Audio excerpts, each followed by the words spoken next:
This week highlights the contrast between the virtues of Bitcoin and the vices of crypto. And it illustrates the wisdom of Satoshi. So if we go back to first principles, the entire Bitcoin movement got started because of a loss of faith in the currency and a loss of faith in banks.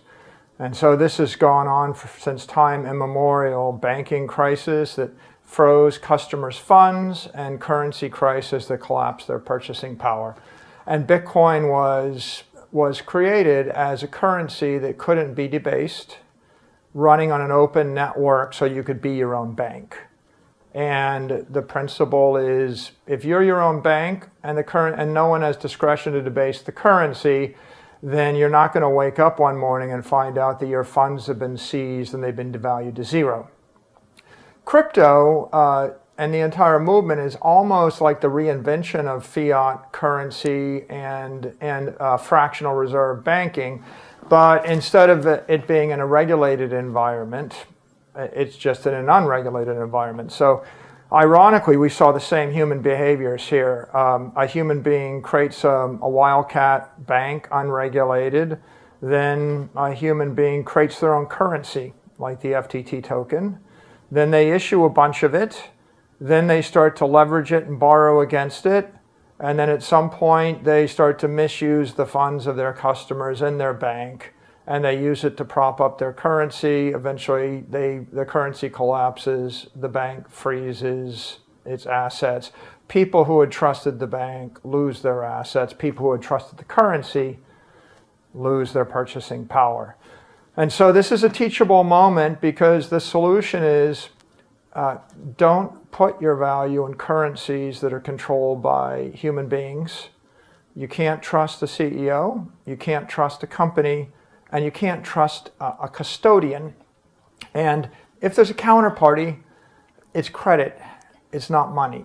And Bitcoin is nobody's liability. There is no counterparty. Anyone that joins the network is their own banker. The reason it's money is because no human being or no organization has discretion over it. So, and if anything, all of the Bitcoin memes have come back to life. Not your keys, not your coins. It's constant. And don't trust, verify. And it's sad to say that this is an incredibly expensive lesson in basic fundamentals of monetary theory and banking, and a principled way forward with your investments. The humility of Satoshi is the observation that no one can carry the burden of that trust. Satoshi can't, no company, no board of directors, no government, no political process.